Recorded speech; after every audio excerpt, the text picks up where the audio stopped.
Hey, what's going on, guys, and welcome back to another episode in my Football Manager series. This is episode number 101, and today we are returning with a massive triple header with our Lions in 3 different competitions as we continue our hunt for the treble. We take on Chelsea away at Stamford Bridge, Marseille at home in the second leg of our Europa League round of 16 tie, and Liverpool at home in the FA Cup quarter-finals as well. And there is nothing to show you off camera. Of course, if you watched the last episode, you would have seen the 5 games and a special thank you episode, 100 episodes down. This is my first 100 episode plus series in absolutely ages. We did a thank you special for the last episode, and it was unbelievable. 5 games, 5 wins, 5 clean sheets, and 5 dramatic games at that as well. Oh, it was incredible. If you did miss it, a quick recap. We beat Fulham in the FA Cup 5th round by 2-0. Left it late at Craven Cottage, got the win to make it through to the quarterfinals. We beat PAOK in the second leg of our Europa League round of 32 stage. Keith O'Connor about the hat-trick there as we got the win. Then beat Bournemouth by 3-0. All 3 goals coming in the first half there in the Premier League, and a big win against West Ham away by 2-0. And then our final game was the 1-0 victory against Marseille, where John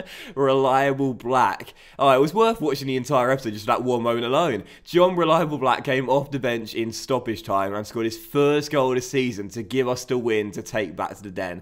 Unbelievable. So yeah, diving straight to it today, then may as well just get straight to it. We got the game against Chelsea first in the 4:32 clash, where with 9 games to go, it's still very tight. Manchester United, you would say, now are basically out of it. They're 17 points behind their Manchester rivals, and they played a game more than City as well. Stoke are still in it. They're 11 points behind, but they've also played a game more. So I'd say realistically, they've not got as much chance as the teams that are chasing City right now in 2nd, 3rd and 4th, in us, Arsenal and Chelsea. We're the closest to them, 6 points behind, and we've got the best goal difference record between the teams around us compared to City, who right now are level with us on goal difference. But they're still in the driving seat, City. Destiny is still in their own hands, 6 points clear, and they should be firm favourites to wrap up the title and reclaim it after United won it last year. Anyway, first game Chelsea. Let's dive into it, and I would say whoever loses this game is probably all but out of the title race. So it's a massive game for both teams. Neither side can afford to lose. We are, of course, without Luis, who missed a Marseille game as well. Big absentee, but everyone else is fit, and this will be our team for the game in the 4-2-4. We've got Pekovic in goal, about for retirement. Also, Ferencik and Pereira, with Dobby and Paolo the CMs. Pingu will start on the left-hand side now in the absence of Luis. Webster is on the right, and up top together it's Benka and Kabaki. And on the bench, we've got Rulli, Daniel, Ranieri, McKennie, O'Reilly, Keith O'Connell, and Marek Kuchar as well. Should we put Black on the bench? Could he do it again? Can he do it again? Can John Black do it again? Let's find out. We'll take off McKennie, and we'll put Black on the bench as well. So, first game, it's Chelsea. Come on, you Lions. Let's get the win and keep the pressure on City. Well, first highlight's going to come with 4 minutes to go in the half. Nothing to report so far. And there was a great chance there as Carl Alsop had a golden chance to make it 1-0. But that chance fell to the wrong man there. It fell to the centre-back. He's only scored 2 goals since he came into the club. And it was charged down on the line, and Chelsea get it away. A very poor first half. We're still deadlocked as we head into the dressing room. And, you know, ordinarily a point away at the bridge would be a good result for us. But unfortunately now, with so few games to go, we need wins, not draws. And I think I won't say anything to the boys. Most players are motivated and fired up. I think I'll leave things as they are. No one's on a booking, so I'll leave things as they are and let the boys go out there with clear minds. So still 0-0. Golden chance to take the lead there, but again, it fell to the wrong man. Just looking at the conditioning of both teams right now, we have got a much fitter squad than they do right now. And that should really play into our advantage as the game sort of comes to its final stage. So I think what I might do is start to stretch them out wide in the final 20 and see if we can hopefully tire them out, wear them down, and find a breakthrough. So what we'll do now is we'll go to an attacking style of play, and we'll pop ourselves onto a more whip style of play. We'll stop playing out defence. We'll keep exploiting the flanks. We'll go more direct in our play as well. And we'll see if this can hopefully get us 1 or 2 chances in the closing stages. Ferencik just picked up a knock, so we're going to take him off of Daniel because we cannot lose to Croatian, our best defender in this team. And I think I might bring on Keith O'Connor for Clinton Webster, who unfortunately of late has actually not played too well in the league and is still stuck on 9 goals. Still, 17 minutes to go. Tactical changes worked in the last episode. Will they work in the first game of this one? Well, the answer to that is probably going to be no, and it might backfire because here comes Chelsea. Pinamonti tackled by Timon, but D'Amico was sent through. I think it was Moise Keane that rolled him through there, but he hits the side netting, and thankfully we escape, and I think that is probably going to do it. Well, a pretty uneventful game to start today's episode off then. It's going to finish as a stalemate. And again, like I said in the first half, a 0-0 draw away against Chelsea means our clean sheet streak is now extended to 6 games. Pretty impressive. And the last game we conceded was the 4-0 thrashing away at Goodison Park. But Again, draws at this stage of the season. Oh, Petkovic, don't take your time too much there. And that was a terrible kick as well. Draws at this stage of the season now, with City now having the game in hand as well and still being 5 points clear. It's not enough. It's just not enough. We have to win this game. So both teams are still in the title race mathematically. Chelsea 8 points behind, us 5 points behind. But really, this result does neither side a favour. Both teams needed a win. Neither side could afford to lose, but a draw is not good enough for either team, really. I'll say you were unlucky today. I mean, we didn't play that badly out there. We had the chance for Carlos, but just couldn't take it. But a frustrating draw to start today's episode off. Not the result we wanted. And now, if destiny wasn't in City's hands before, it certainly is now. They can run away with it now. They can go 8 points clear with 8 games to go, and that'll basically do it. Just for the second of 3 games today against Marseille, we're returning slightly earlier because on Wednesday night, City play host to Arsenal in a big battle at the Etihad Stadium as first play third. To have any chance really of winning the title now, we need to see the team below us win that game and leapfrog us in the table. It's that tight right now. We're hoping we get leapfrogged tonight to keep ourselves in the title race. So let's see who wins that game there. A massive one in Manchester. Come on, Arsenal. Do us a favour, please. Do us a favour, please. Let's find out. No, they lost 6-2. 6-2, and Justin Kluivert got 5 goals for Manchester City. Oh man, they're now 8 points clear of us, 10 points clear of Arsenal. We stay in second place as we look for our highest finish ever. But I think that's, well, I'm not going to say it's done, because there is still a chance, of course, but it's highly unlikely now we're going to get ourselves back into a serious title race. City are just too good. They've been wrapping up Premier League titles just like they're easy to win in this series. And it looks like they're set for another one here, and they're going to reclaim it after losing to their Manchester rivals last season. So, yeah, City get the win, and we're still in it. Mathematically, we're still in it, but it's going to be very tough now to make up the ground with 8 games to go.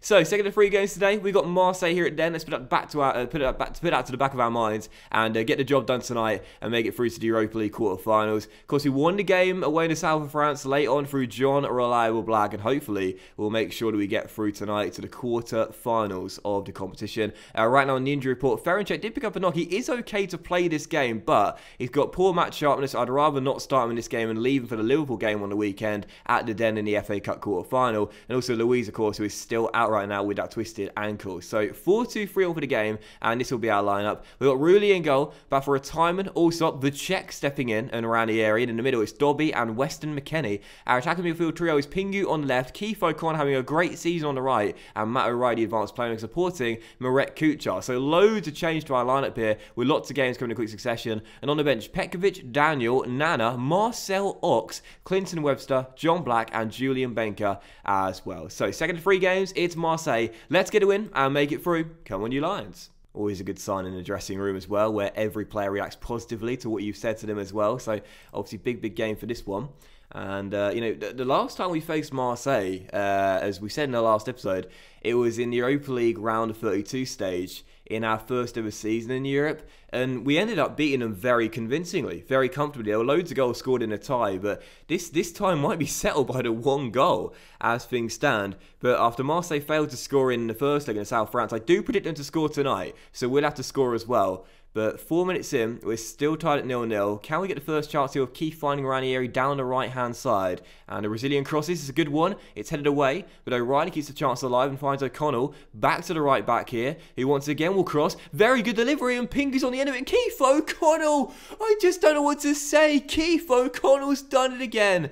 Keith O'Connell can't stop scoring. Millwall 1, Marseille 0, and it's now 13 goals in 23 games for our squad player right winger. You know, we just had our international call-ups announced, if you will, and Keith O'Connell's been snubbed by Tim Schill for the England squad. Tim, what are you playing at? Keith has been fantastic this season. 1-0 Lions, perfect start, but why am I surprised? Keith O'Connell is on fire this year. You don't stop Keith, baby.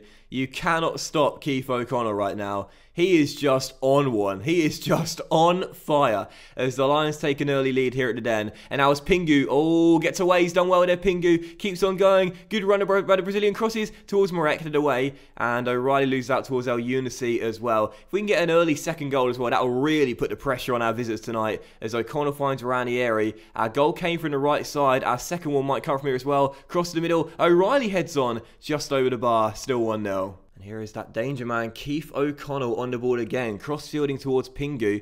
And Pingu once again has beaten his man for pace there. Great work by the Brazilian. The cross comes in and there's Keith O'Connell! What? I just don't know what to say. It's 2-0. O'Connell scored again. This is just nuts. Roll the replay. Pingu beats his man for pace. Deep cross to the back stick, and Keith O'Connell, what more can this guy do to prove he deserves another England call-up? He's only played 2 games for England, but funnily enough, he scored 3 goals. He scored 3 goals for the country and played 2 games. And this guy right now is one of the most unlikely, reliable goal scorers I thought we'd ever see in this series. As Weston McKennie goes for goal, that's a rare sight, but Matt Ryan turns it behind for a corner. I don't even know anymore. Keith, where has this guy come from? You know, we signed him from Fulham. He's going for the hat-trick. We signed this guy from Fulham 3 years ago in January. And we bought him mainly just to be a squad player, just, you know, for homegrown quota rulings, really, and just, you know, just it's nice to get English players in the save as well, because we started with a core of English players we started to save off, and gradually that got lower and lower, the amount of English players we had. But he's been brilliant this season. He's been brilliant, and what a ball! Pingu, oh, Ryan with his save. He's putting out the party tricks. What a ball! Tell you what, with Webster right now having a little bit of a struggle in form, as McKennie's shot is blocked and cleared away, I'm definitely thinking against Liverpool at the Den, O'Connell should start. You know, Webster's been stuck on 9 Premier League goals for a while now, and he did score the late goal against Fulham to all but send us through in the last round. But I'm definitely having a serious scratch of the head right now when it comes down to my selection. Who do I choose? Keith O'Connell or Clinton Webster? Any other season, this would not have been a big question. But with 3 minutes to go, there might be another chance to go 3 goals up. Keith finds Ranieri, and this right side pairing have had a great first half here as Ranieri continues to run and cross into Kuchar, down to Pingu, 3-0. And I think I should probably do it now. There's a second half to play, but we're leading by 4 over 2 legs. Ranieri's had a really good game down the right-hand side there, playing alongside Keith. And his deep cross to the back stick, picks out his Brazilian bro Pingu with the finish, noot, and it is 3-0 before the break. What a great first half. I'm pretty sure we're through to the quarters now. And with 10 minutes to go, I've made my 3 subs, taken on my 3 starters for the weekend, guaranteed starters in Allsop, Timon and Pingu as well. And Marseille still need to score 4 goals in 10 minutes. That's not going to happen as Keith crosses. I don't... What? Oh, it's been disallowed. It's been disallowed. Someone pushed a player in the area. I'd imagine it was probably Marek on the goalkeeper. And the goal's been... Are you actually having a laugh now? Like, I mean, if that went in, that would have just been typical. Keith down the right side. He scores when he doesn't even mean to. Cross to the middle. And yeah, it's the right call. Marek runs into the goalkeeper and pushes Ryan to the floor. Correct decision. And Keith is robbed of his hat-trick, which would have been a cross that looped over the Australian by Marek the captain, pushing Ryan to the floor. So 3-0 will be the final score on the night then. 4-0 over 2 legs. Keith doesn't get his hat-trick in the end, but my word, what more can this guy do for this team, man? Seriously, another brilliant performance. And I'm going to say to the boys passionately, I'm very happy with the result and the way you played. Yet another clean sheet. That is now 7 straight for the Lions. A big win sends us through to the Europa League quarterfinals, and we are still in the hunt for the treble. We are not giving up in our pursuit of the treble this season. It is definitely still possible. And so just before we dive into the third and final games today, we do indeed have the Europa League quarter-final draw, and we'll find out who we're taking on in the last day of the competition. We faced Milan and Wolfsburg in Europe before and got through them both. But there's 3 English teams remaining, us, Watford and Chelsea, and the other sides are Porto, Inter and Sevilla as well. So let's find out who we're taking on in the quarter-finals, and it's going to be Inter Milan. So how about that? You know, in our run to the final and our win against Athletic Bilbao, we faced Milan in the quarter. Or was it the quarters or the I think it was the semis actually, 2 years ago. And now we'll be taking on Inter, their rivals, in the quarterfinals this year, as Milan will face Porto. It's an all-English affair there in Watford versus Chelsea, and Sevilla versus Wolfsburg is the other tie. So Inter Milan in the quarterfinals, and it's going to be a very, very tough game, that one, no doubt about it. We beat their rivals Milan again in their run to the final and our run to the silverware 2 years ago, but this is going to be very tough indeed. We made it through Marseille, we made it through PAOK, but I think this is going to be the toughest tie of the lot in the Europa League knockout stages so far. They've got some absolutely fantastic... They've got a goalkeeper called Deloy, or a Belgian goalkeeper called Deloy or something. This striker, Poirot, looks unbelievable. Solves crimes and bangs them in. That's a reference not many many people will get. And yeah, there he is, Van Looy. The goalkeeper looks absolutely monstrous as well at just 23 years old. So that is going to be a really, really tough tie. Entering the quarters, whew, we're going to be underdogs for that one, but I'm looking forward to it. Should be good. Actually, I'm just remembering, it was actually the quarterfinals we faced Milan in 2 years ago, because we beat Manchester United in the semis that year to reach the final, and Stoke have just lost to Bournemouth in the Premier League as well. That pretty much now means that Stoke are out of the title race. I don't think they're going to make up the ground now. They are 14 points behind, and City and the rest of us have got a game in hand on them as well. Yeah, Stoke are basically out of it now. Manchester United are out of it as well. It's between 4 teams. Us, Arsenal, Chelsea, and of course the pace setters, Manchester City as well. So it's a 4-horse race now, 8 games to go. We've all still got a chance, but it's in City's hands now. If they throw this away, it will be a massive joke. So here we go then, third and final game of yet another very dramatic episode in the FM series. This has been such a long season to get through compared to the other 10 we've done. But it's because there's just been so much drama. There's been so many key games, so many key stages in the season that we can't miss. And it's been so dramatic, it's been brilliant. But we've got Liverpool in the third and final game as we take them on here at the Den in the FA Cup quarterfinals, going for revenge after they knocked out the semis all those years ago. So right now on injury report, still Luiz, the only player out of that twisted ankle. We haven't missed him so far though. Hopefully we'll be able to succeed without him again in this game as we go in search of our 8th clean sheet in a row and our 8th win in a row as well. So this is our line for the game then, 4-2-4. We've got Pekovic in goal, about for retirement, Allsop, Ferencek back in, and Pereira as well. Dobby and Paolo RCMs, and Pingu and Webster will start on the wings as we'll keep Ranieri and O'Connell on the bench in this game. And up top together, Benka and Kabaki lead the way. On the bench is indeed Rulli, Daniel, Ranieri, Marcel Ox, Menji, who we haven't seen in a while, Keith O'Connell, and Marek Kuchar as well. So third and final game, it's Liverpool in the FA Cup quarterfinals. Let's make sure the episode remains 100% and make it through to the semis. Come on, you Lions. We actually haven't been to Wembley in quite a while now. In fact, our last trip to Wembley was our Carabao Cup win, I believe. Yes, that's right, our Carabao Cup win a few years ago now, when we picked up our first piece of silver in the series. So it's been a long time since we've made the trip to Wembley, and hopefully we'll be getting there once more with a win in this game to make it through to the semis. But the first chance is going to fall to the Reds. Ben Woodburn crosses, Mason flicks down, and Pereira in for Ranieri, hacks it off the line, and Dobby makes the tackle and gets it away as well. Not the start we wanted there. Very lucky escape. We actually haven't been to Wembley since our Carabao Cup win. Our first piece of silverware picked up in the series. I really want to get there again, but not a great start for us. However, Benka is running through, and Rico makes the save, but Kabaki turns it in, and Dale Kabaki, I swear, every time we play Liverpool, he scores against his former team. He's done it once again. It's his first goal in quite some time. He's broken his goal drought, and I seem to remember him doing this before. He was on a goal drought before, he broke it against Liverpool, and then he turned it on again. Hopefully, the same will happen here. Not the best of goalkeeping from Sergio Rico there, parries the Benka shot, but straight into the path of Kabaki, who turns it home. 1-0, Lions in front. Dale puts us in goal. Puts us up by a goal. Dale puts us in goal. Dale puts us up by a goal. Right, come on now. 1-0 up, and got to make sure we see out the first half up by a goal. Don't want to go into the break either trailing or tied. Want to have the advantage heading into the dressing room. And here is Kabaki down the right-hand side, who again is starting to feel it now. Ball to the middle. Finds Julian Benka. Takes his time. Goes for goal selfishly, really, with Pingu arriving at the back stick. But Rico this time makes a very good save and turns behind for a corner. Still, nice bit of pressure this. Still 1-0. Let's keep the foot on the gas pedal and look for a second. Free kick for the Lions. Pingu floats in. Ferencek heads down. Oh! Ferencek nods it down to his CB partner Carl Allsop, and he missed a golden chance, didn't he, in the game against Marseille. And he misses, against Chelsea, and he misses one there. Off the post, still 1-0. That really should have been 2.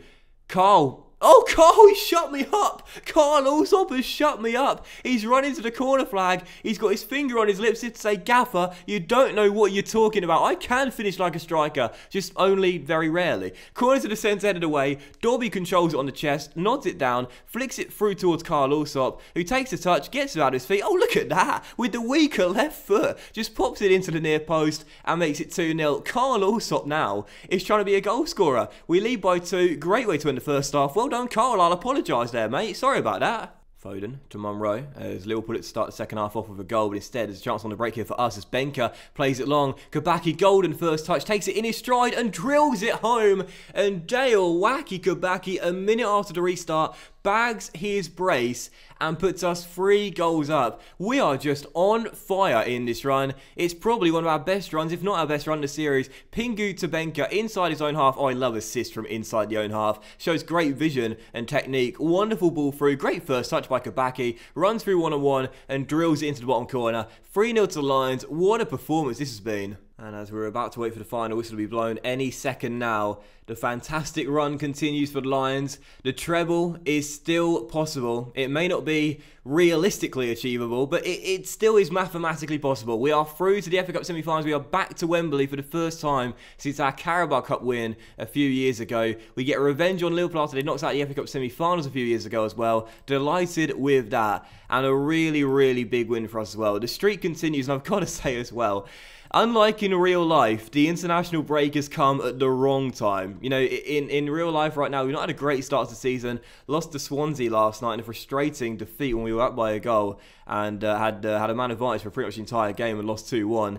We've got an international break in real life coming at the right time. We've got an international break coming at the wrong time now. As Kabaki ends this goal drought, the Lions win by 3-0. Our clean sheet streak is extended to 8. Our winning run is extended to 8. We're into the FA Cup semi-finals. Nothing right now is really... Oh, no, not the win streak, because we drew with Chelsea, didn't we? Nothing really is going wrong at the moment. I don't want to jinx it, but nothing's going wrong, and touch wood, that will continue. When is the FA Cup semi-final draw? Okay, we'll do that draw, and then we'll end the episode there. Well, Newcastle just beat the only championship team remaining in West Brom by 4-2, and Chelsea just beat Manchester City by 2-1. So there'll be no domestic double for the lads from the Etihad Stadium this season. And, well, in a way, it's kind of bad, really, because now they can just coast to the Premier League title and not worry about this competition. But let's do the FA Cup semi-final draw, find out who we're taking on at Wembley. We got either Arsenal, Chelsea, or Newcastle United. With no disrespect intended to the Magpies, of course, we'd rather face them, but let's find out who it's going to be. It is indeed going to be Newcastle United in the semi-final. So Chelsea will face Arsenal, we'll face Newcastle United, and, you know, really, that's the best we could have hoped for. And again, no disrespect, but they're right now in 14th place. Chelsea are in 4th, Arsenal are in 3rd. Of course, we'd rather take on them. But, as we said before, sometimes overconfidence can come back to hurt you. And maybe, just maybe, these Magpies will stun us with Andy Carroll's in charge of Newcastle. That's brilliant. Maybe, just maybe, they'll stun us at Wembley and dump us out of the semis, and we'll still wait for our first FA Cup final appearance in this series. As Benjamin is their captain as well. We sold him there, and he's now leading them too. That's brilliant. That's fantastic. I'm looking forward to that. That should be a really fun game. But that will end today's episode of the Football Manager series, guys. A big thank you for watching. Really hope you have enjoyed it. And if you did enjoy today's episode, please drop a like,